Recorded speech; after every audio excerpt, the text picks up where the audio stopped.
Hey there, hello, hi. It's been a while. How you been? I've been really busy being lazy. But this is too exciting. I can't be lazy anymore for this. So, check it out. This is my laptop.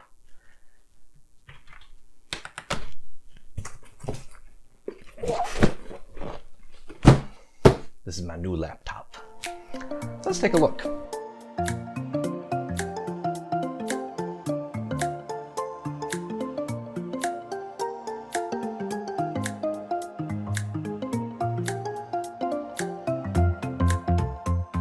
There we start.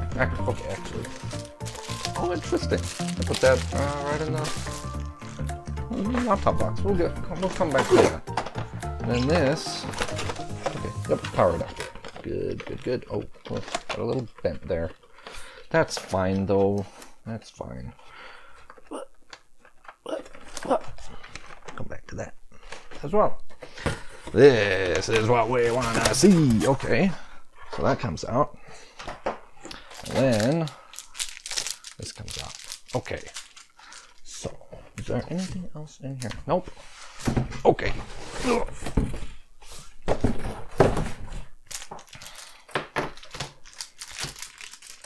Okay, get that plastic off. Get the other plastic off. Where's it supposed to peel from? Okay, from here, I bet.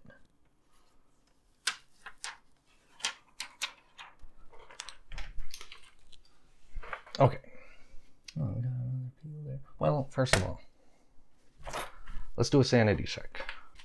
This should be 3.5 pounds. This should be 2.4 pounds. This is a 13-inch. This is a 14-inch laptop. Bigger display, smaller footprint.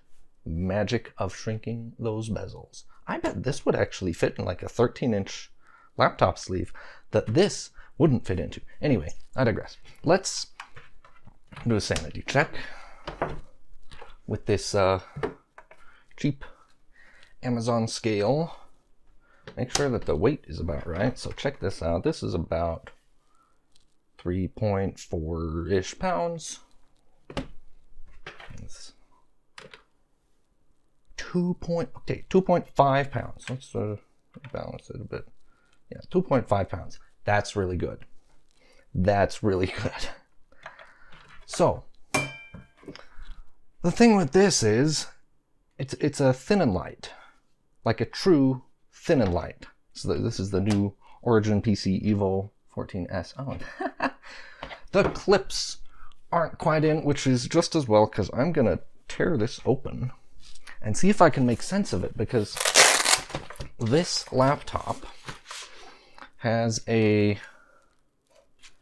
i7 12700H and a 3050 Ti, and it's 2.4 pounds. How do they do it? Because there are two sides where that's really challenging. There's the power demands, so the power drain on the battery, and there's the cooling, the heat output. So I want to have a look on the inside and see what I see.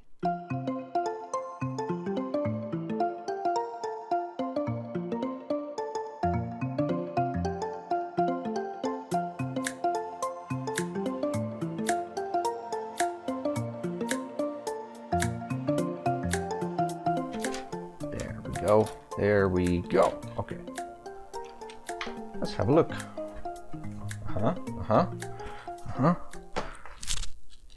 Okay, so right off the bat, something to point out. This is a Samsung P9A1. Let me double check. Oh boy, I've got too much stuff here. But if we do a quick little Google search, Samsung PM9A1.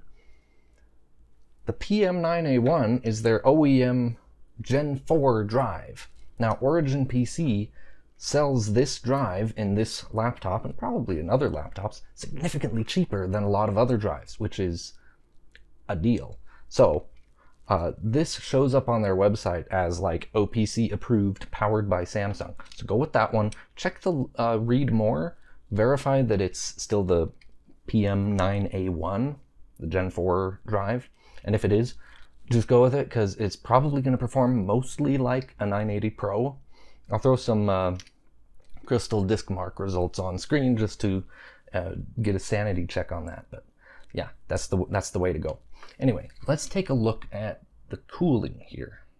Well, actually first, went ahead and got 32 gigs of memory. Most of the time I probably won't need it, but why not? It is also upgradable, also the drive, and another M.2 slot right there. Very nice. You can get a second drive from the factory, or you can get more storage later on, add it yourself. As you can see, not very hard to get into this.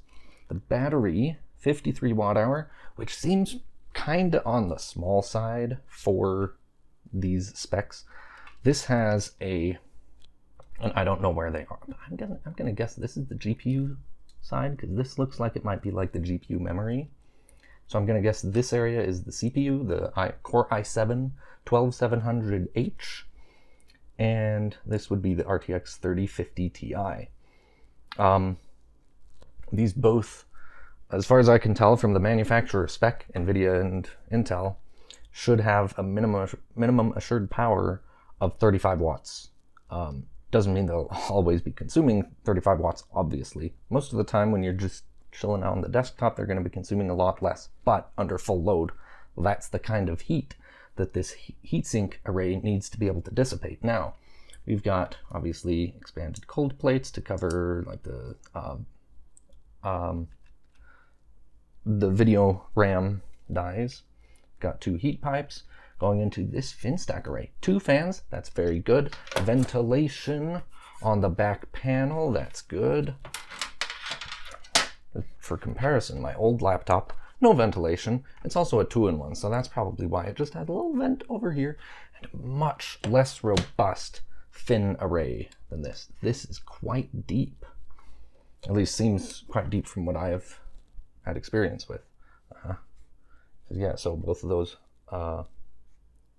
heat pipes go right into the fin stack, and you can see where they terminate, especially on this side.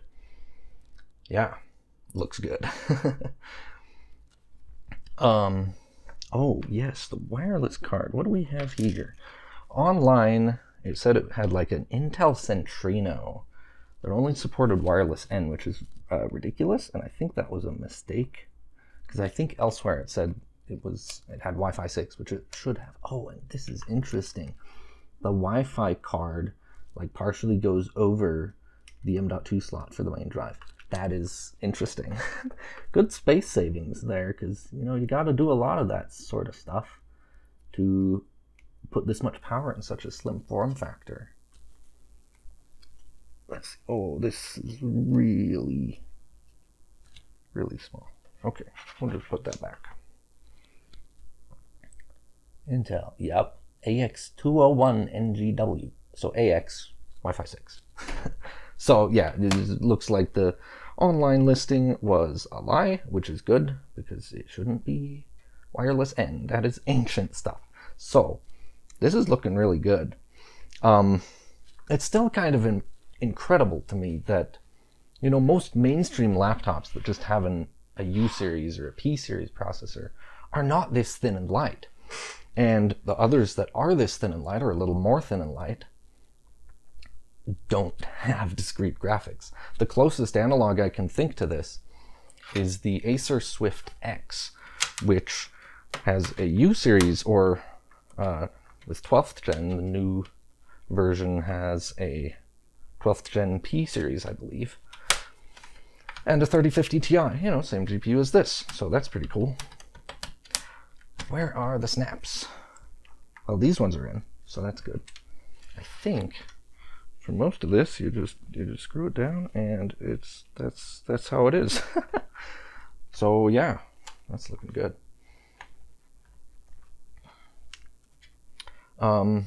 Real quick, battery life on this, they quote up to 16 hours. Obviously, it's going to be way less than that if you are gaming on battery on this. I would expect maybe an hour with this, just because of the numbers it those parts are probably going to be wanting to consume 70 watts total unless they throttle with each other going full tilt.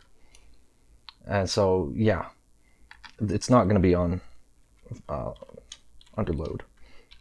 But under light usage, presumably, hopefully, the 12700H is pretty efficient, pretty light on power when you're just sitting on the desktop browsing the internet and stuff like that.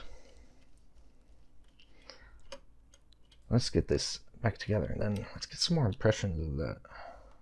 Oh yeah, I need to check out the touchpad. I read somewhere, I have not been able to find much coverage of this, which is a royal shame, because this is a really cool, interesting laptop design that, you know, got me, someone who was just looking for a thin and light, into a gaming laptop, because it was basically around the same price and not really much heavier than the lightest laptops I was looking at, like HP Pavilion Aero 13, LG Gram 14. This is really light.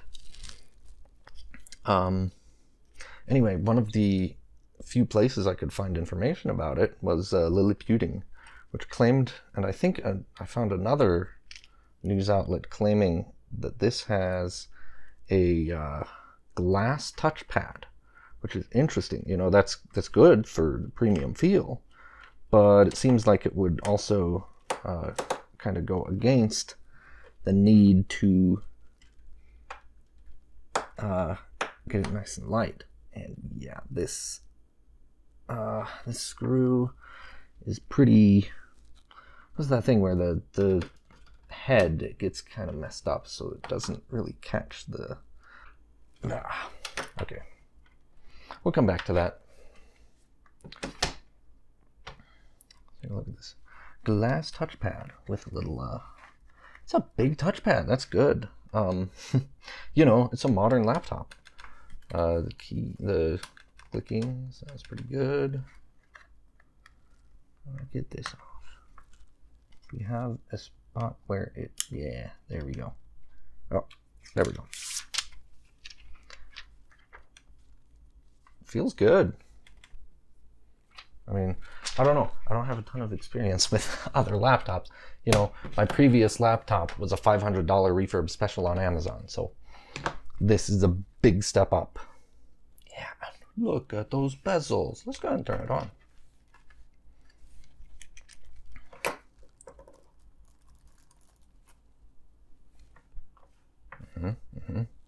Oh, display, 14-inch, 2880 by 1800, 90 hertz. Nice balance in both of those respects. High resolution, not obnoxiously high. You don't need 4K on a 14-inch screen. And 90 hertz, a little higher than 60, not all the way up to 120. I think that's a good balance. The bottom bezel looks like it might be curving up a bit. Yeah. Which might be kind of distracting, but we'll see. But yeah, you can see how good those bezels are. Double tap there to disable the touchpad. Nice. Ships with Windows 11. Yeah, it's looking good. There's my touchpad. There's my mouse. Cool. Well, I think that's about all I have for you guys now. Let me know what you think down below, especially if you want me to test anything particular on this EVO14-S. I haven't been able to find like any other information about this from people who actually have their hands on. I might actually be the first on YouTube with that. I don't know how, because, you know, I don't feel like I move that quick. But anyway, yeah, I'll probably be doing some follow-up videos for this. And especially if you guys have specific questions about it, hopefully that will give me the motivation to not be lazy about it. So anyway, that's been it. Thanks for watching. I'll talk to you guys in the next one. Peace.